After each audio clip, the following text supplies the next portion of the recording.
Ciao ragazzi! This is Talk Calcio TV on YouTube.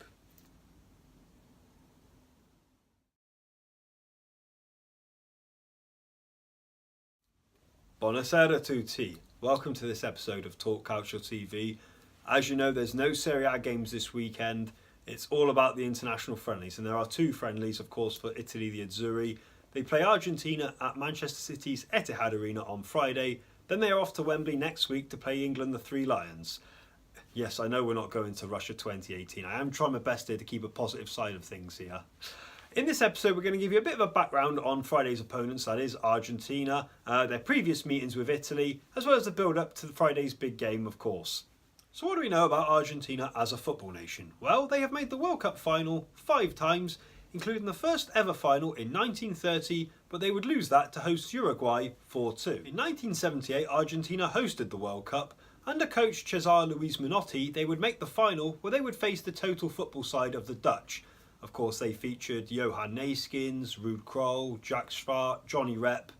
But Argentina would win that final at the Bomboniere in Buenos Aires 3-1 after extra time, featuring the likes of course, Mario Kempes, Daniele Passarella, the inspirational captain, Osiar Diaz, not forgetting, of course, Luque and Tarantino. Their defence of the title in Spain 82, however, would end in the second group stage, with a young Diego Maradona being sent off against Brazil. 4 years later, in 1986 World Cup in Mexico, Argentina would win their second crown, inspired by Diego Armando Maradona, of course, a former Napoli player as we know, possibly not just the most famous Argentine footballer of all time, possibly the most famous Argentine that's ever lived. You could say he's bigger than Evita Peron. We'll let you decide on that one. They would, of course, knock England out in the quarterfinals due to a famous Hand of God incident, and then they would beat West Germany in the final 3-2. You could almost say that Diego Armando Maradona won that World Cup single-handedly, if you know where I'm coming from. We would have a repeat of that final in 1990. Argentina would make their third final, but this time West Germany got their revenge. At the Stadio Olimpico in Rome in the final, West Germany were awarded a penalty just 9 minutes from the end, which of course Andreas Bremo scored to win the third World Cup for West Germany. Argentina, there would be no third crown there, and they've not won the competition since. 2014, just 4 years ago, the last World Cup as we know, was their last appearance where they would face Germany. They would lose in extra time, of course, 1-0 in Rio in Brazil, thanks to a goal from substitute Mario Götze. As well as 2 World Cup triumphs, Argentina have also won the Copa America 14 times. They are nicknamed the Albiceleste, which translates sky blue and whites. Unlike Italy and Germany, Argentina are actually playing colours directly off their flag, albeit the stripes on the jersey are vertical when on the flag they are horizontal. At the 1958 World Cup against West Germany in Sweden, they would end up having to wear yellow, the colour synonymous with their arch rivals Brazil, after Argentina forgot to take their away kit to that World Cup. They lost the toss and had to borrow shirts off Swedish side IFK Malmö. In the World Cup this summer in Russia, Argentina will actually wear black for the first time ever as their away kit colour, breaking with the usual tradition of navy blue that has been synonymous for years. It was also worn in 1986 in Mexico in the famous Hand of God incident against England. So that was the history on Argentina. As for their record against Italy, well, the teams have met 14 times. The Azzurri, Italy, have won 6. The Albiceleste, Argentina, have won 4. There have also been 4 draws, and that includes all competitive and friendly matches altogether. Italy and Argentina first met in 1954 in a friendly with the Azzurri winning 2-0. The first competitive meeting was the 1974 World Cup in Germany, which ended in a 1-1 draw. In 1978 the teams would then meet again in the group stage, and it was actually Italy that defeated Argentina on home soil 1-0, thanks to a goal from Juventus player Roberto Bettiga. That Italy actually won the group stage, although Argentina would then go on to win the World Cup on home soil at the final in Buenos Aires. The teams would then meet again in the 1982 World Cup in Spain, and of course in the secondary group stage, which featured Brazil, Argentina and Italy. Bit of a group of death, that one. Italy defeated Argentina 2-1 thanks to goals from Marco Tardelli and Antonio Cabrini. Daniele Passarella would pull one back for Argentina, but it was the end of their crown, the end of the world for them. Italy would then go on to win their third World Cup in the final, defeating West Germany 3-1 in Madrid. In 1986, the two teams would be drawn in the group stage yet again. It would end in a 1-1 draw.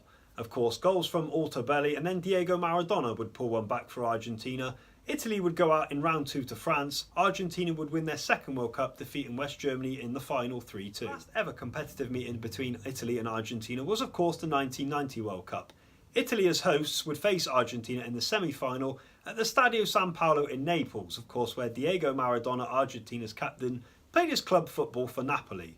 Now, the match itself was a 1-1 draw. Salvatore Schillaci, or Toto Schillaci, gave the Azzurri the lead before Claudio Caniggia equalised for Argentina after goalkeeper Walter Zenga came off his line. The game, as you know, went to penalties and Italy suffered the first of many heartbreaks from the shootout. Aldo Serena and Roberto Donadoni missed. Argentina won the shootout to go to the final at the Stadio Olimpico in Rome, where they would lose to West Germany. You could say it's probably one of the most painful defeats in Italian World Cup history.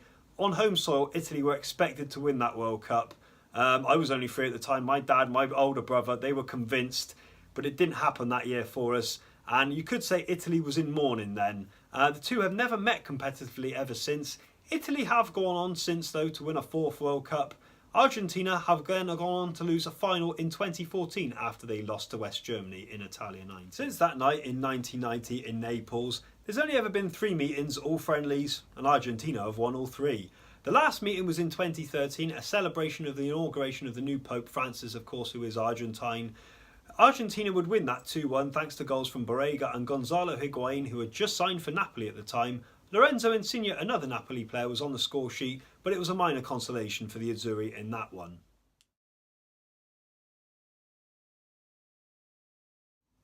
So that was a history lesson there between Italy and Argentina through the years.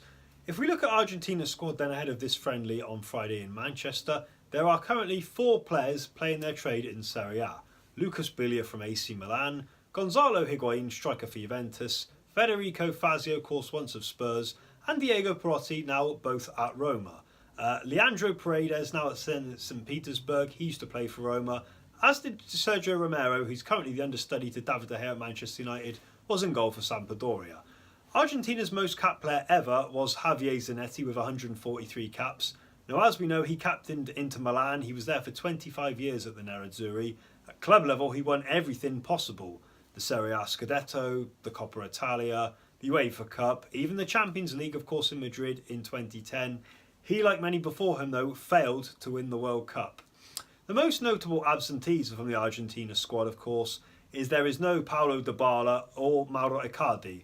Dybala came back from injury at Juventus a few weeks ago. In fact, he scored against Spurs in the Champions League when they made it through to the quarter-final. But he has been left out by Jorge Sampaoli. Mauro Icardi, the Nerazzurri captain and talisman, he's only just come back from full fitness. But at the weekend, of course, we saw him pass 100 goals in Serie A. In fact, he's now on 103.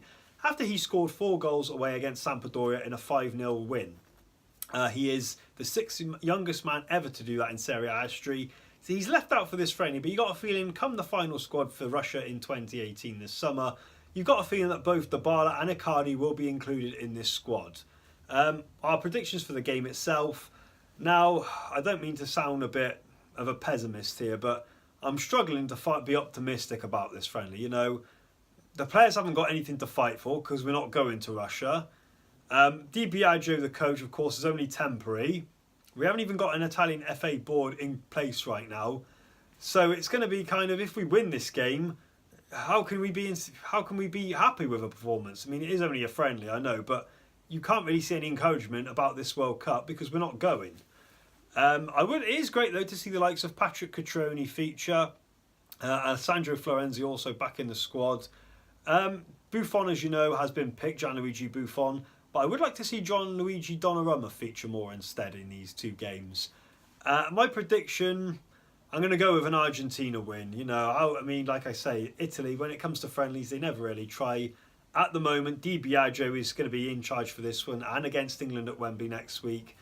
All I'm saying now is I hope Italy do not make the same mistake and go for Di Biagio. Yeah, he's the under-21 boss. I'm sure he'll be a good manager for the future. Right now, we need the experience to sort out the national team. For me, it's got to be the likes of Massimo Allegri, Roberto Mancini. I'd like to see Conte, but I don't think that's going to happen. Carlo Ancelotti, if they can make it happen, that would be a dream come true. Probably the most successful Italian active coach right now, given the fact Lippi is now retired. But we'll have to see. Thanks for watching this episode of Talk Calcio TV, and tell us what you thought on the history between Italy and Argentina. Like, comment below, give us your predictions ahead of this Friday's friendly at the Etihad Arena. Hop over to our Facebook page, give us a like, and don't forget to subscribe. Talk Calcio TV on YouTube. Arrivederci. Ciao.